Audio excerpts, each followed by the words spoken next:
Well, good morning. We're broke down. We are broke down with this. Not happy, but whatever. We'll get through it. It's just a starter. I've got a starter issue. All right, so I just had to format because my camera crashed.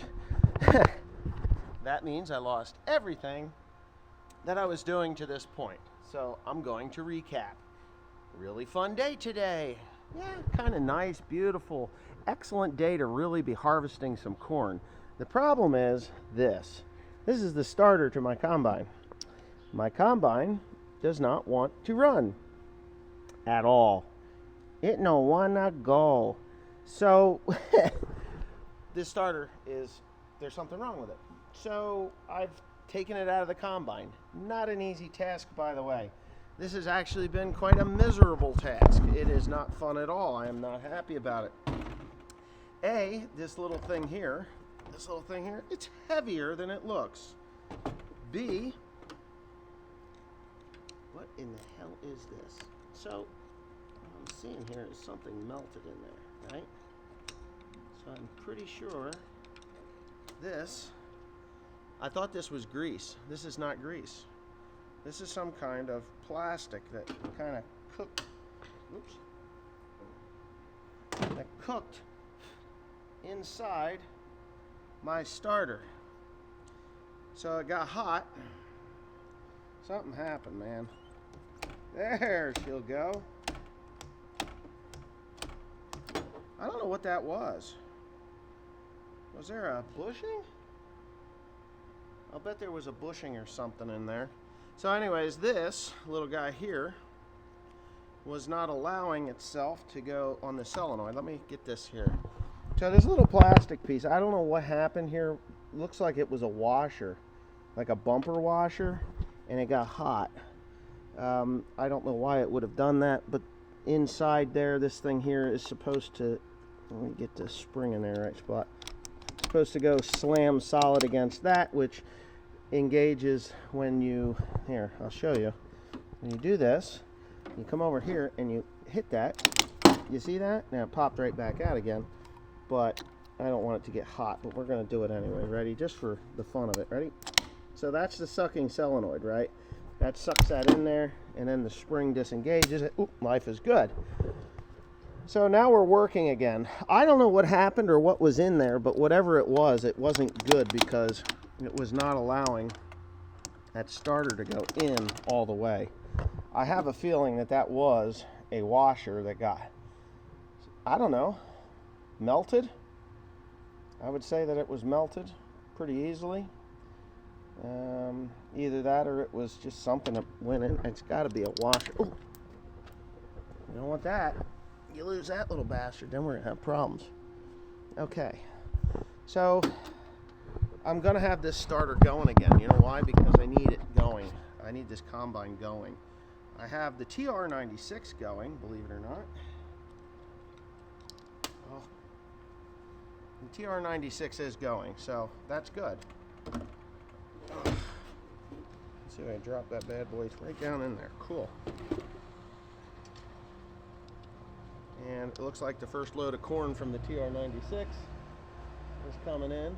Don't look like a lot, but it's there. Because we got 2 inches of rain coming, this combine decided it would just, shit the bed on me. I hate that. I hate that it did that. But what are you going to do, right? What are you going to do? Deal with it. I'm sure that there was a washer there. I don't see that it melted past the spring, because it would have really had that spring screwed up. So whatever belongs in there ain't in there. I'm hoping that it doesn't cause too much of an issue.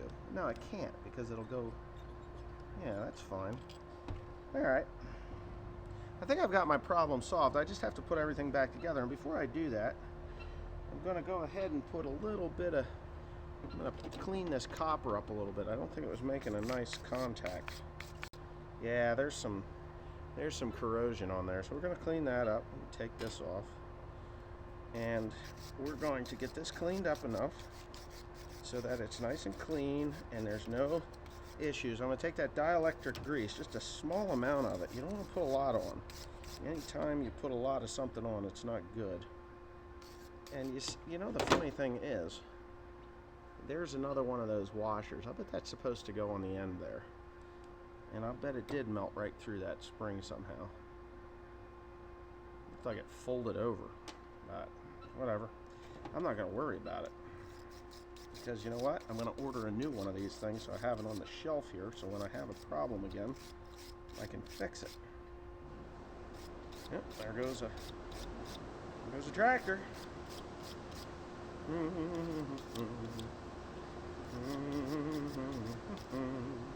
Well, I'm going to go ahead and finish cleaning this up. This guy here, you can see I'm working at it. I'll clean it all up. I will not put any dielectric grease on that. I think it needs to be dry, personally. And then I'll stick it all back together again. And hopefully it works, and I'll show you that. Okay, so I think we're working again. What a beautiful girl. Shut up. Anyway, we're going to watch this thing work now, right? So, I don't know if you got anything, but this little plastic doodad, that melted in there. I don't know where it came from, but it was down in the bottom and it wasn't allowing the solenoid to suck in and engage everything. So It's still doing that wave thing there. Okay. And that's all it takes. Is it doing it? Yeah. I don't know. Maybe we're having a crash. I don't know. Camera's doing its thing, but whatever. I had to do this before. I don't know what it is. So I think I got the starter fixed for the most part here. Just hold this. What I've done is I've hooked the hot wire from a battery lead to the solenoid, and then this engages the solenoid. When the engine starts, it spins faster than what the starter does. What I just said there was 100% not the case. That little washer was an isolation washer. So when that thing melted off, it was not allowing, when the exciter wire, that little wire that I was using for the key, when you turn the key, that energizes the it would energize the solenoid kicking on the starter, and that isolation washer, when you release the power from the key, would actually allow that thing to disengage. Because that little plastic washer, wherever it goes, I have no idea where it goes. I got a feeling it's supposed to be down at the other end of the where the solenoid hits, so that when you actually release the key, that the solenoid will disengage and come out. Now, I will tell you, when I got this thing all together, and I did get it together, you know what? I'm going to go ahead and put this at the end. I'll recap at the end of the video, and then I'll tell you exactly what happened and how what a pain in the ass it was. Throws the thing back.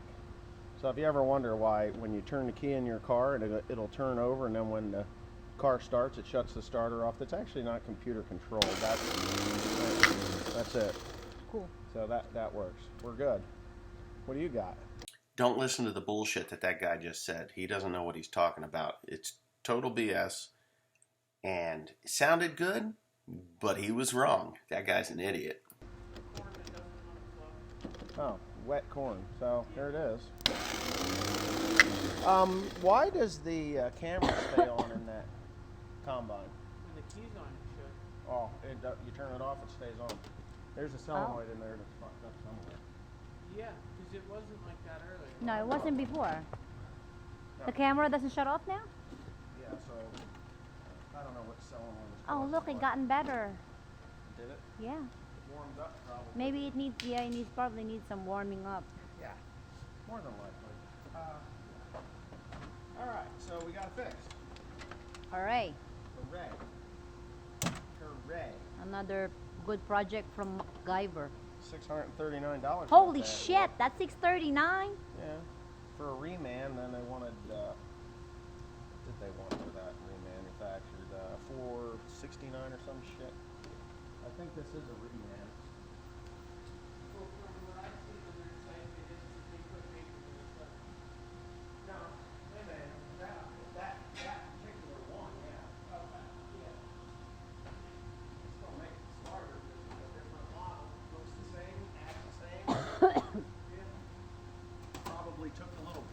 everything out of there. Therefore, we don't have a problem. I gotta make sure I got what I need before I go over there. Which, of course, I does not. I wonder if it's one of those relays we swapped around. If they're backwards. If the one's I'm meant thinking. to, it could be I don't know that. which one it is though. We have to figure it out because it's for the accessory or for the. Yeah. Because I think that's what happened with that one. We changed that relay and it was the wrong one. Oh, Because it could be the ones open on that side. this is better view. Yeah. All right. All right. So the footage for the rest of this video, I'm gonna stick it up there and then I'll edit it and you can see what I'm talking about. So this starter on this combine is down in the bottom, from standing in the back of it, it's in the bottom left-hand side, which is fine. Not really a big deal. But if you've ever been on top of a New Holland combine, there's like, you could put a picnic table up there and have a 4-course meal served up there, right? It's up there. It's huge. There's a ladder that goes up to the top. Yay, you know, everything's up there. There's plenty of room when you come up the stairs. The air box is there. And I get that they want to put stuff more towards the center of the combine for balancing the combine.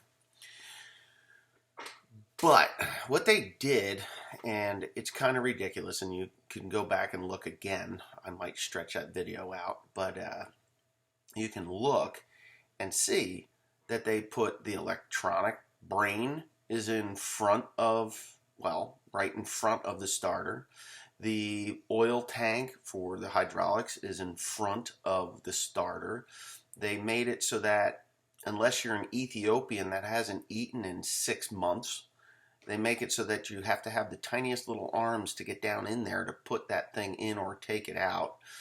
And it's really, to me, it's kind of unnecessary. If they would have moved all that stuff back like 6 inches, literally 6 inches towards the rear of the combine, it wouldn't have made much difference in the balancing of the combine, but it would have made all the difference when you have to remove a starter. Now, these starters, they're 24-volt starters. There's two 12-volt batteries, and for the most part, all the electronics on these things run between 1.5 volts and 8 volts. Most of the electronics do. There's basically transformers in there that reducing transformers or whatever you want to call them. But when it comes to the starter, it will jump those two in series. Series or parallel? Parallel. Parallel makes 24 volts. So 212 volts, however it is. I can never get that right. My brain doesn't function that way for some reason. I can't ever remember.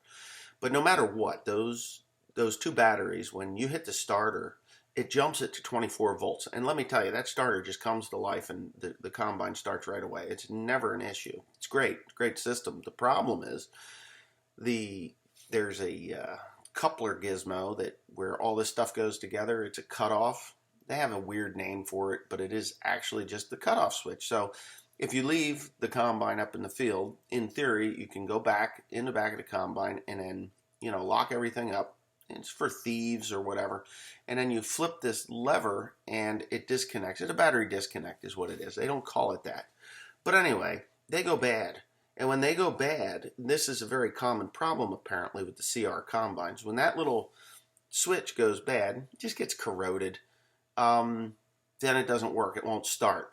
So what has happened in the past, before I owned the combine, is that they bypassed that. They made it so that it was power all the time. You couldn't shut it off. I mean, the box is there and everything. Doesn't damage anything. It doesn't. It's not mechanical. It's just mechanical. It's not electromagnetic or controlled by the key switch or anything else like that. So that is, you know, no big deal. So they just unwired it and wired it hot so that it would be power to everything all the time, which can be a problem as well because when that starter did fail, when I put that starter in, that little plastic washer, now this is where it's going to get to the explanation of what happened with that starter. So that little isolation wire, when that sucking solenoid goes bam up against, in what I believe, because I have no idea where it is, I didn't tear the new one apart, I believe it was on the end of the plunger. So when the key excited it to make the solenoid work, it would go in and it would slam up against that plastic washer.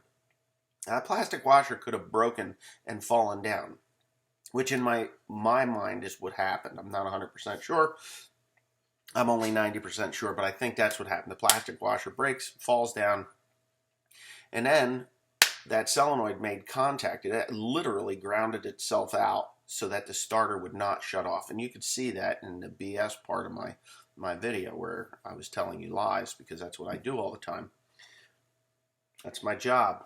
I tell people lies constantly. Anyway, with that being said, that thing was, when I did put that up in there, and there's language in this video that I could not put up. It was so bad. Generally I don't mute myself, but this one I had to. It's pretty bad. I cussed a line that was, it was evil stuff. But whatever. It's, it's just nothing normal farmers wouldn't say when when they're frustrated, or mechanics when they're frustrated wouldn't do. But whatever. So that little thing there, it would have been great if I could have just got out of the combine while this thing is cranking. You turn the key off and the starter had run for 8 hours, just the whole time that engine is cranking at 2100 RPM. That starter was engaged.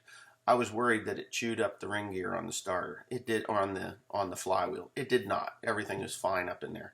It just stayed in and just ran like a raped ape.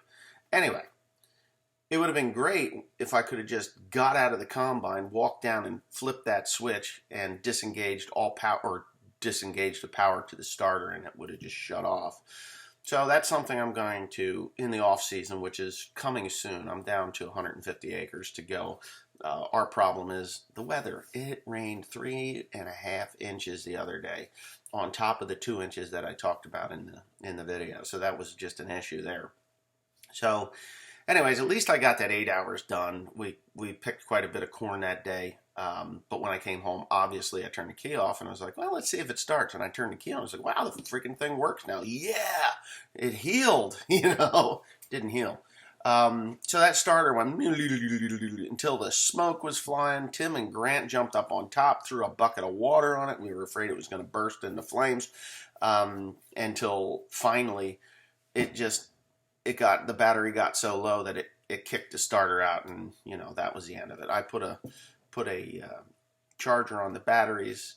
That was on Saturday night.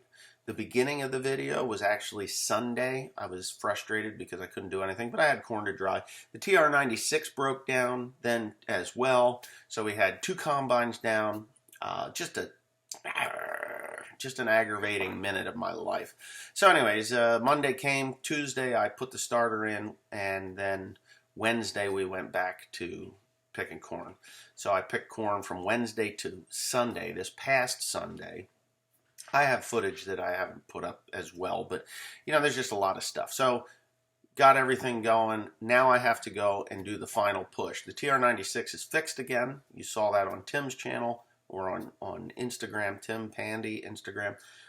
He's going to go to work with Grant picking corn down here. We have about 100 acres in the slop to do. It is very wet corn. It is not a good deal. I'm not happy with it at all. So what I think I'm going to do today, what I am going to do today, is I'm going to have my father run a wagon and tractor up north. And I'm going to cycle trucks, and Tim, just because it can work out that way. It's not the end of the world if he does that. I don't know if he's going to be willing to do it. There is quite a hill there. But anyway, we're going to do that. And it's 35 miles away. To take a tractor 35 miles back and forth, it takes a long time. But not as long as you'd think, because the semi, I went ahead of my father, and I was only home 10 minutes before he came rolling in with the tractor, right? That's kind of crazy, isn't it? Like, oh my God, how can he come in 10 minutes later? I might put the 8530 on one of those wagons, because that thing is heavy. It's a big fat tractor, and I don't think Dad's ever ran that tractor, but you know, you put the 8530 on a 500 bushel grain wagon and it'll pull it like nothing. It just doesn't care. I could hook both of them up and do that and then bring 1,000 bushels home at a time, which would be great. But anyway, with that being said, this video is getting pretty long-winded. We did have the new starter in. I was a little worried. I didn't put the starter in. I gave that job to Grant. You know, I was talking about the little Ethiopian that hadn't eaten in 6 months with little arms. Grant is a string bean, and he was able to put it in. I wasn't there, but I'm sure he dropped it, because I said in the video that that thing was heavier than it looks. That thing's 21 pounds. That little stinking thing is 21 pounds. It's crazy how heavy it is. And it's not like the old ones when you kind of get the nose of it in. There is no nose. But when you get the nose of a starter into the flywheel housing, usually it just goes clunk, and then you can actually let go of it once you get it engaged into the flywheel housing. Not this little bastard. It would fall out onto the ground. So you kind of had to do this crap, and then you get and you're doing your Ethiopian thing, and you're like a pretzel, and it was very, very uncomfortable to do that job. But you know what? We did it, and that's it. And you probably saw that footage. I just bleeped out the bleep, bleep, bleep, bleep, bleep, bleep, bleep, bleep, bleep, bleep, the string of things, and I threw wrenches and tools and stuff. So, yeah, that's not an uncommon thing when people are working on stuff, on their own stuff. Now, if I worked for, say, New Holland, which I could never do because I would go nuts, but I wouldn't be able to throw my tools and stuff because that would just be unprofessional. But being as it's me, I can do that stuff. And they're my tools, so whatever. Anyways, hope you had a great day. Hope you enjoyed the video. Hope you subscribe if you haven't. Hit that thumbs up. If you don't like the video, hit the thumbs down. It's okay.